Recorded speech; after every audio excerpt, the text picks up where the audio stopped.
loads can be unlinked from both scheduled and completed flights.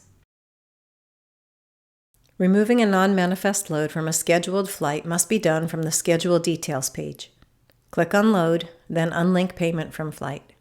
You will be asked to confirm that you want to unlink the load from the flight. Payments can be unlinked from the manifest of a scheduled flight from either the manifest or the payment. From the manifest, click the red Unlink icon and select whether you want to leave the load on the flight or remove it from the flight. In either case, the payment will not be deleted. Or from the payment itself, click the red Unlink icon and select whether you want to leave the load on the flight or remove it from the flight.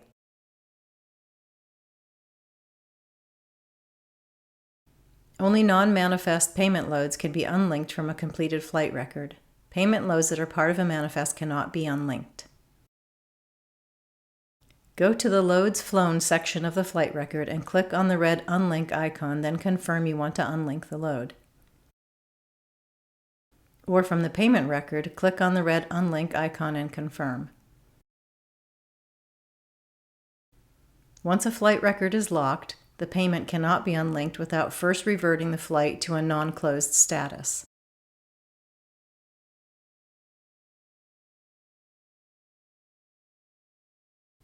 Only payments associated with an account number can be deleted. Delete the payment and the load by clicking the red Archive Payment button and confirm. If the load is associated with a scheduled flight, you will be asked if you want to leave the load on the scheduled flight. If you choose Leave Load on Scheduled Flight, the non-manifest load will be left on the schedule and the payment will be archived. If the payment is also associated with a request, the link to the request will remain on the schedule with the load. If you choose Unlink Load from Scheduled Flight, the load will be deleted and the payment will be archived. If the payment is also associated with a request, the load will be removed from the scheduled flight and the request will be moved back to the unscheduled queue.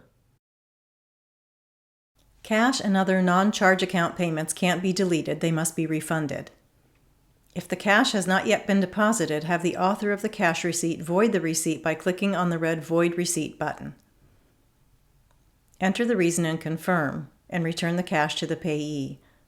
Best practice would be to retain the customer's original receipt for the finance department. If the cash has already been deposited, the Void Receipt button is no longer available. Click on the load number and select Refund. Enter the description and the refund amount in the blue total field. Partial refunds can also be issued. The remaining balance without an associated load will be displayed on the payment record. Optionally, you may then print out the transaction history, which shows the amount of the refund. The cashier can then use this as the backup for issuing the cash refund.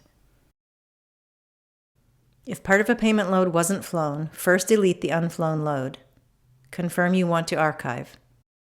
Then create the refund as previously described.